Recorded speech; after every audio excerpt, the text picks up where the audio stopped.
Maksud amal yang memberatkan itu apa? Sakit di leher belakang. Kan di sini amal yang memberatkan itu adalah amal buruk. Jadi kalau orang misalnya orang hipertensi atau apa, itu kan tegang di kudu. Itu yang memberatkan apa? Adalah dosa. Dosa apanya? Sombong. Kita marah, kita benci, itu kan sudah kesombongan itu. Karena semua Allah yang menciptakan, Allah yang pelihara.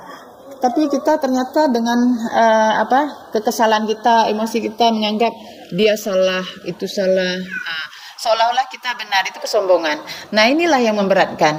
Makanya kita khusus untuk menghilangkan kesombongan ini berulang-ulang kita harus perangi.